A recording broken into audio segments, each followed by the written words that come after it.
ময়মনসিংহের ভালুকায় ধর্ম নিয়ে কটূক্তির অভিযোগে পিটিয়ে হত্যার ঘটনায় মামলার পরই অভিযানে নামে আইনশৃঙ্খলা বাহিনী। বিভিন্ন স্থান থেকে গ্রেপ্তার করা হয় জড়িত 10 জনকে।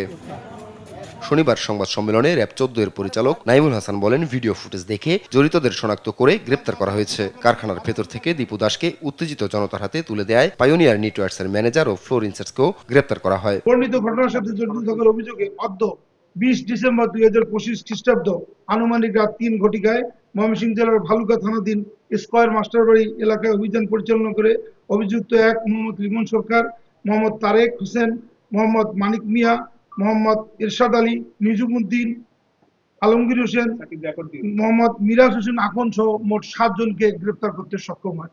ফ্লোর ইনচার্জ এবং ওখানকার ম্যানেজারকে আমরা অ্যারেস্ট করেছি, কারণ ঘটনা সূত্রপাত 4টার সময় এবং এই ফ্যাক্টরির ফ্লোর ইনচার্জ তাকে ইস্তফা দিতে বাধ্য করে এবং ইস্তফা দেওয়ার পরে উত্তেজিত জনতার কাছে সে হ্যান্ড ওভার করে দেয়। পুলিশের কাছে কেন হ্যান্ড ওভার করেনি এবং তার নিরাপত্তা কেন নিশ্চিত করেনি সেজন্য সংশ্লিষ্ট কর্তৃপক্ষ থেকে পায়োনিয়ার নিটি ফ্যাক্টরির 2 জন এমপ্লয়িকে আমরা অ্যারেস্ট করেছি। রোজকার সাধারণ খাবার এখন হবে অসাধারণ। প্রাণ স্বাদের মশলা, স্বাদ বাড়ায়, ঘ্রাণ ছড়ায়। র্যাব আরও জানিয়েছে কিভাবে ধর্ম অবমাননা করা হয়েছে এর কোনো প্রমাণ এখনো হাতে পায়নি আইনশৃঙ্খলা বাহিনী। আমরা বারবার চেষ্টা করেছি জানার যে কাকে বলেছে, কি বলেছে, এটা কিন্তু কেউ বলতে পারেনি। এবং আমার মনে হয় যে উত্তেজিত জনতা আর কোনো প্রিভিয়াস এনিমিটি কারোর সাথে কোনো ছিল কিনা সেটাও আমরা তদন্ত করে দেখব।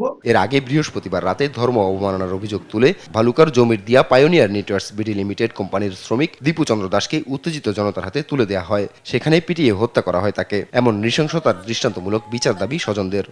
আমার ছেলে করবো, আমার ছেলে অশিক্ষিত না, শিক্ষিত ছেলে, আপনার মনে হয় এটা আমরা করবো? আমার ছেলে ভবিষ্যতে কোনো কিছু যে না হয় ওরম আমরা চাইতাছি, বুঝছেন? আমরা ভবিষ্যতে কিছু না হয় আমরা নিরাপত্তা চাইতাছি।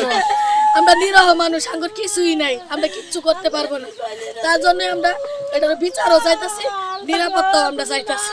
বড় সারে যদি কইতো, জিএমপি এমরা যদি কইতো যে আমার লোক, আমি এটা দেখবো, আপনারা কেউ হাত দিবেন না। যদি এই কথা কইতো আমার ভাইয়ের জীবনটা আমার জাগে তো। এদিকে আইনশৃঙ্খলা বাহিনী জানিয়েছে জড়িত সব আসামিকেই গ্রেপ্তার করে আইনের আওতায় আনা হবে। আপন অপু, নিউজ ডেস্ক, দেশ টিভি।